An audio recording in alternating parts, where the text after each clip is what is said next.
नमस्कार, आप देख रहे हैं सी न्यूज भारत और मैं हूं आपके साथ ज्योति श्रीवास्तव। वक्त हो चुका है न्यूज बुलेटिन का, जिसमें बात होगी भदोई की, जहां भदोई कांग्रेस ने मनरेगा को कमजोर करने के प्रयासों का किया विरोध, राष्ट्रपति को सौंपा ज्ञापन। आगे बात करेंगे गाजीपुर की, जहां प्रेमी जोड़ों ने भगवान को साक्षी मानकर एक दूसरे को वरमाला पहनाई। साथ ही आगे चर्चा होगी जयपुर की, जहां भामाशाहों ने बालिकाओं को वितरित किए स्वेटर। ऐसी तमाम खबरों पर विस्तार से करेंगे चर्चा। भदोई कांग्रेस ने मनरेगा को कमजोर करने के प्रयासों का विरोध किया और राष्ट्रपति को ज्ञापन सौंपा। उत्तर प्रदेश कांग्रेस कमेटी के कोऑर्डिनेटर बड़े भाई दयाशंकर पांडे जी के मुख्य उपस्थिति में तमाम कांग्रेस जनों के साथ हम लोगों ने एक ज्ञापन राष्ट्रपति महामहिम महोदया को सौंपा है, जिलाधिकारी महोदय के माध्यम से। और उस ज्ञापन के माध्यम से हमने मांग किया कि जिस तरह से ये सरकार मनरेगा कानून को समाप्त कर दी है। आपको मालूम होगा, पहले मनरेगा सरकार में केंद्र की जो अंश था वो 90% था, राज्य को 10% खर्च करना पड़ता था, मगर आज उसे समाप्त करके केंद्र का 60% और राज्यों पर अधिक बोझ डाल दिया गया 40%। जब केंद्र 90% दिया करती थी तब ये 100 दिनों का रोजगार था, मगर पिछले 11 सालों में जो एक औसत आया है वो 60 दिनों से अधिक का रोजगार इस देश में नहीं मिल पाया है। इन्होंने 125 दिन के देने की बात की है। कैसे देश इन पर विश्वास करे? और ये गांधी का देश है, ये गांधी के नाम से जाने जाते हैं। माननीय प्रधानमंत्री जी विदेशों में जाते हैं, महात्मा गांधी जी को नमन करते हैं, मगर देश में किस तरह से उनके नाम पे चल रहे योजनाओं का नाम बदलने का काम कर रहे हैं, इनके दोहरे चरित्र से पूरा देश वाकिफ हो चुका है। आज ये इन्होंने कानून पास करा दिया है लोकसभा से, राज्यसभा से, मगर राष्ट्रपति महामहिम महोदया से हम ये मांग करते हैं कि आप अपने विवेक का प्रयोग करते हुए इस सरकार को आईना दिखाइए कि ये सरकार की तानाशाही मनमानी नहीं चलेगी। ये देश गांधी का है, ये देश गांधी के नाम से जाना जाएगा। भदोई से सी न्यूज संवाददाता अवधनाथ यादव की रिपोर्ट। गाजीपुर में ननिहाल में पढ़ रही एक लड़की और बद्दूपुर के रहने वाले एक लड़के के बीच पढ़ाई के दौरान दोस्ती धीरे धीरे प्यार में बदल गई। 6 महीने पहले ये दोस्ती शुरू हुई थी। लड़की शादियाबाद थाना क्षेत्र के करमुल्लापुर गांव की रहने वाली है, जबकि लड़का बद्दूपुर का रहने वाला है। प्यार बढ़ने के बाद दोनों के परिवारों में विवाद भी हुआ, जिस कारण लड़की अपने घर करमुल्लापुर चली आई। इसके बाद जब लड़का लड़की से मिलने उसके घर आया, तब दोनों परिवारों ने मामला समझौते से सुलझाया। समझौते के बाद शादियाबाद क्षेत्र के भूमि धरिया स्वामी मंदिर में प्रेमी जोड़ों ने भगवान को साक्षी मानकर एक दूसरे को वरमाला पहनाई। इस दौरान लड़की के भाई ने बताया कि लड़के ने लड़की को सिंदूर दान भी किया। मंदिर परिसर में सैकड़ों लोग मौजूद थे और हर्षोल्लास के बीच दोनों ने एक दूसरे को वरमाला पहनाई। खुशियों से भरे इस मौके पर परिवार और ग्रामीण भी शामिल रहे और दोनों के साथ अपने आशीर्वाद व्यक्त किए। क्या नाम है आपका? गोलू राजवा। कहाँ के रहने वाले? करमुल्लापुर। करमुल्लापुर के।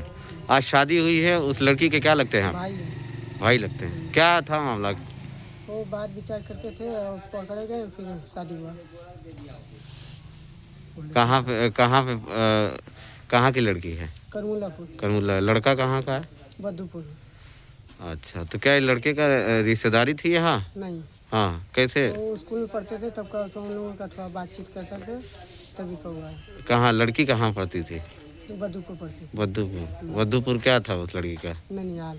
ननिहाल था। कब की बात है ये?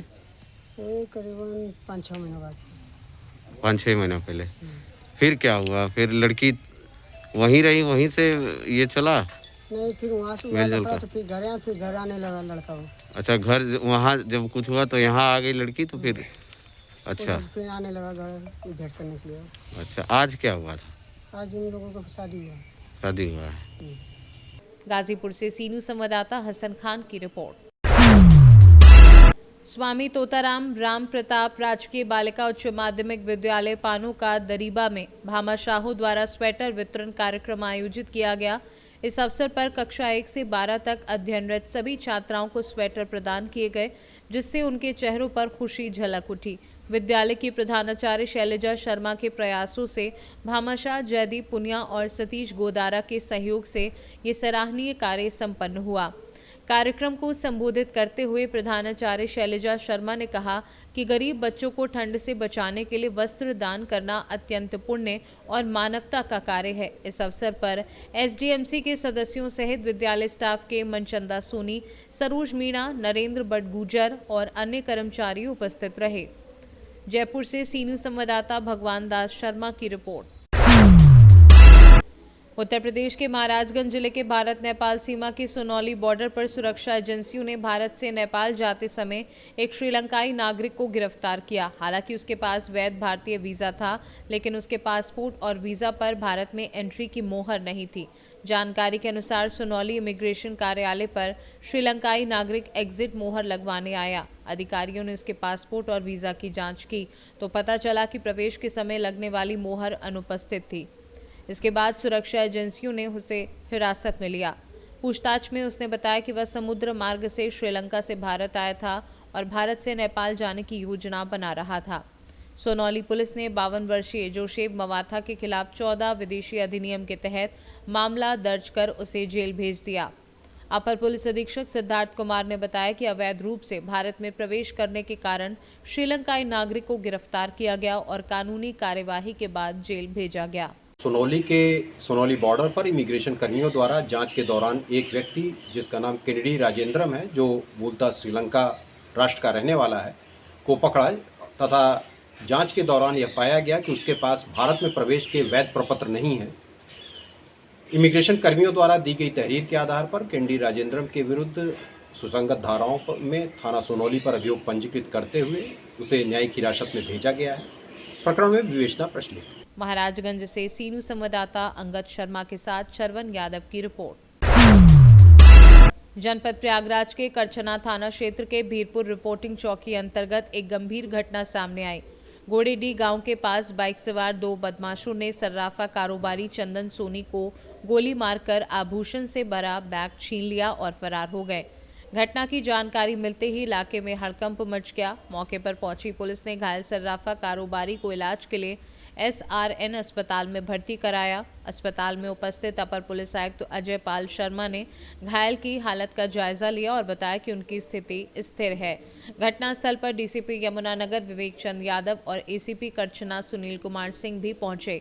पुलिस टीम ने मामले की गहन जांच के बाद देर रात एक आरोपी को गिरफ्तार कर लिया। डीसीपी यमुनानगर विवेक चंद यादव ने बताया कि घायल के भाई की तहरीर पर मुकदमा दर्ज किया गया और बाकी आरोपियों की गिरफ्तारी के लिए कार्यवाही जारी है। चंदन सोनी जी, वो भीरपुर दुकान से, अपनी दुकान है, आभूषण की दुकान है, बंद करके आ रहे थे लगभग 7:30 बजे जी।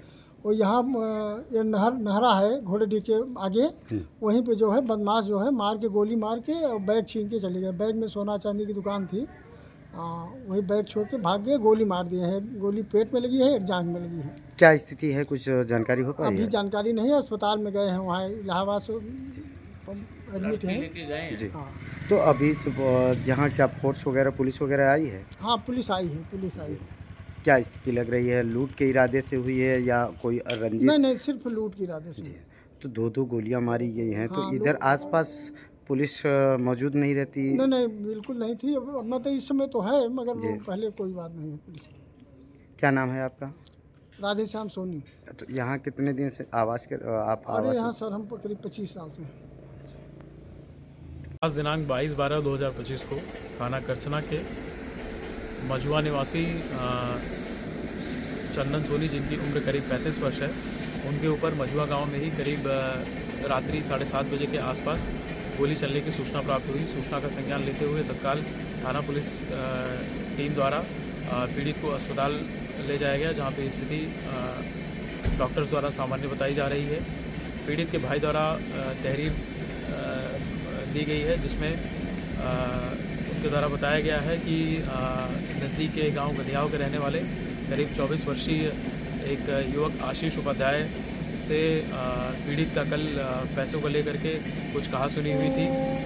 जब आज रात्रि में पीड़ित अपनी दुकान से आ रहे थे तो उनके घर से करीब 100 मीटर पहले अन्य कुछ अज्ञात लोगों द्वारा ये घटना कारित करते हुए उनके बैग, जिसमें कि 2 किलोग्राम चांदी इत्यादि का सामान रखा हुआ था, वो भी लेकर के भाग गए हैं। इस प्राप्त तहरीर पे सुसंगत धाराओं में अभियोग पंजीकृत करते हुए नामजद अभियुक्त को हिरासत में लेकर के पूछताछ की जा रही है। साथ ही इसमें एसओजी, सर्विलांस इत्यादि सभी टीमें घटना से संबंधित अन्य सभी बिंदुओं की गहनता से जांच पड़ताल कर रही हैं। घटना के समस्त बिंदुओं का शीघ्र अनावरण करते हुए अन्य सभी विधिक कार्रवाई पूर्ण की जाएगी। प्रयागराज से सी न्यूज़ संवाददाता मंगला प्रसाद पटेल की रिपोर्ट। शामली जनपद में अपराध नियंत्रण एवं अवैध हथियारों के विरुद्ध चलाए जा रहे अभियान के तहत थाना कांधला पुलिस को एक महत्वपूर्ण सफलता हाथ लगी है। पत्नी व 2 बेटियों की निर्मम हत्या करने वाले मुख्य अभियुक्त को अवैध हथियार उपलब्ध कराने वाले एक आरोपी को पुलिस ने गिरफ्तार कर लिया है। गिरफ्तार अभियुक्त के कब्जे से एक अवैध तमंचा 315 बोर, 2 जिंदा कारतूस 315 बोर, 2 जिंदा कारतूस 7.62 बोर प्रतिबंधित बरामद किए गए हैं। पुलिस के अनुसार बरामद हथियार हत्या की घटना में प्रयुक्त हथियार उपलब्ध कराने से संबंधित है। अवगत कराना है कि थाना कांधला पर कुछ दिन पूर्व एक घटना हुई थी जिसमें एक व्यक्ति द्वारा अपनी पत्नी तथा 2 बच्चियों को मारकर दफना दिया गया था। इस संबंध में जब आगे की जांच हमारे द्वारा की गई टीम के द्वारा तो पाया गया कि एक व्यक्ति जिसका नाम मुबारक है, जो थाना किराना का रहने वाला है, उसके पास से ही उसने वह तमंचा लिया था। थाना कांधला द्वारा उस व्यक्ति मुबारक को गिरफ्तार कर लिया गया है तथा उसके पास से 315 बोर का एक तमंचा तथा 2 315 बोर के कारतूस तथा 2 7.62 बोर के कारतूस जो कि प्रतिबंधित हैं उसके पास से बरामद हुए हैं। इस संबंध में सुसंगत धारा मुकदमा पंजीकृत कर आगे की आवश्यक कार्रवाई की जा रही है तथा आगे की और जांच प्रचलित है। शामली से सी न्यूज़ संवाददाता अविनाश शर्मा की रिपोर्ट। सिंगरौली कलेक्टर गौरव बैनल ने बरगवा भ्रमण के दौरान एकलव्य मॉडल आदिवासी विद्यालय बरगवा का औचक निरीक्षण किया। निरीक्षण के दौरान उन्होंने कक्षा 12वीं के छात्रों से संवाद कर पठन पाठन, भोजन एवं नाश्ते की गुणवत्ता की जानकारी ली। छात्रों ने बताया कि मेन्यू के अनुसार भोजन नाश्ता दिया जा रहा है और गुणवत्ता में कोई कमी नहीं है। कलेक्टर ने छात्रों को बोर्ड परीक्षा में बेहतर परिणाम लाने एवं भविष्य के कैरियर चयन हेतु प्रेरित किया। साथ ही प्राचार्य को नियमित डाउट क्लास एवं कैरियर काउंसलिंग सत्र आयोजित करने के निर्देश दिए। विद्यालय परिसर में जिलाधिकारियों के मोबाइल नंबरों सहित आवश्यक हेल्पलाइन नंबरों की सूची चस्पा करने के भी निर्देश दिए। निरीक्षण के दौरान लाइब्रेरी एवं लैब कक्षों की व्यवस्था असंतोषजनक पाई गई। इस पर प्राचार्य को नोटिस जारी कर एक वेतन वृद्धि रोकने तथा लैब टेक्नीशियन के कारण बताओ नोटिस जारी करने के निर्देश दिए गए। निरीक्षण के दौरान सहायक आयुक्त जनजाति कार्य विभाग मिथिलेश इवने उपस्थित रहे। सिंगरौली से सी न्यूज़ संवाददाता संतोष पनिका की रिपोर्ट। सोनभद्र के ओबरा नगर पंचायत क्षेत्र के डिग्री कॉलेज चौराहे पर शुक्रवार को कार और बाइक की टक्कर में एक युवक गंभीर रूप से घायल हो गया। घायल की पहचान छोटू विश्वकर्मा 25 वर्षीय के रूप में हुई है, जो स्टेडियम से गीता मंदिर की ओर जा रहा था। बताया गया कि चौराहे पर चल रहे सुंदरीकरण कार्य के कारण विपरीत दिशा से आ रही कार बाइक को समय पर नहीं देख सकी, जिससे हादसा हुआ। युवक का बायां पैर फ्रैक्चर हो गया। घटना के बाद कार चालक मौके से भागने लगी, लेकिन स्थानीय लोगों ने उसे पकड़ लिया, जिससे कुछ देर जाम की स्थिति बनी रही। सूचना पर पहुंची ओबरा पुलिस ने घायल को अस्पताल भिजवाया, वाहन को थाने भेजा और मामले की जांच शुरू कर दी है। सोनभद्र से सी न्यूज़ संवाददाता कुंदर चौधरी की रिपोर्ट। टीकमगढ़ कलेक्टर विवेक श्रोत्री के निर्देशानुसार जिला शिक्षा अधिकारी एच.एस. चौहान द्वारा 69वीं राष्ट्रीय शालेय 14 वर्षीय बालक हॉकी प्रतियोगिता के संबंध में आज शासकीय कन्या उच्च महाविद्यालय टीकमगढ़ में प्रेस वार्ता आयोजित की गई। प्रेस वार्ता में जिला शिक्षा अधिकारी ने बताया कि 69वीं राष्ट्रीय शालेय 14 वर्षीय बालक हॉकी प्रतियोगिता का आयोजन 22 दिसंबर से 27 दिसंबर तक टीकमगढ़ जिले के ढोंगा ग्राउंड एवं गंजीखाना ग्राउंड पर किया जाएगा। 69वीं राष्ट्रीय शालेय 14 वर्षीय बालक हॉकी प्रतियोगिता में 32 राज्यों से टीमें सहभागिता करेंगी। जिले में आज तक 31 राज्यों की टीम आ चुकी है। इस अवसर पर जिला योजना अधिकारी CL अहिरवार, उत्कृष्ट प्राचार्य सुनील श्रीवास्तव, APC शैलेश श्रीवास्तव सहित शिक्षा विभाग के संबंधित अधिकारी, जिले के प्रिंट, इलेक्ट्रॉनिक तथा डिजिटल मीडिया के प्रतिनिधि उपस्थित रहे। ये टीकमगढ़ के लिए बहुत सौभाग्य की बात है कि बुंदेलखंड की इस पावन धरा पर राष्ट्रीय हॉकी खेल प्रतियोगिताओं का आयोजन यहाँ पर अंडर 14 छात्रों को यहाँ पर किया जा रहा है। पहली बार किया जा रहा है और देश भर के लगभग 32 राज्यों से 700 के आसपास खिलाड़ी और उनके कोच यहाँ पर आए हैं। आज से प्रारंभ होकर 27 तारीख तक ये खेलों का आयोजन किया जा रहा है, जिसमें हमारे जिला प्रशासन के द्वारा, खेल विभाग के द्वारा, स्कूली शिक्षा विभाग के द्वारा उनके ठहरने की, उनको यहाँ लाने की, उनके भोजन की सारी बहुत अच्छी व्यवस्थाएं यहाँ पर की गई हैं और इस बात का प्रयास किया जा रहा है कि यहाँ पर आने वाले बच्चों को किसी तरह की असुविधा ना हो। हमारे नगर के लोगों को भी, ज़िले के लोगों को भी, हम सब के लिए गौरव की बात है कि इतनी बड़ी संख्या में खिलाड़ी भाग लेने के लिए आए हैं। हम सब यहाँ पर खेल के मैदान में यहाँ पर उपस्थित होकर उनका उत्साहवर्धन करने का काम करें। यहाँ से वो अच्छा भाव लेकर यहाँ से जाएं कि हम टीकमगढ़ में, बुंदेलखंड में हॉकी खेलने के लिए गए थे और वहाँ की जनता ने हम सबका मनोबल बढ़ाने में बहुत उसमें अपना योगदान दिया। वहाँ के प्रशासन ने अच्छी प्रशासनिक व्यवस्थाएं करके हमको छोटे स्थान पर भी अच्छी से अच्छी व्यवस्थाएं वहाँ पर प्रबंध किया। Thank you. टीकमगढ़ से सीनू संवाददाता राजेंद्र कुमार श्रीवास्तव की रिपोर्ट। न्यूज बुलेटिन में फिलहाल के लिए इतना ही। बने रहिए सी न्यूज भारत के साथ। हर खबर आपके साथ, आपके हाथ।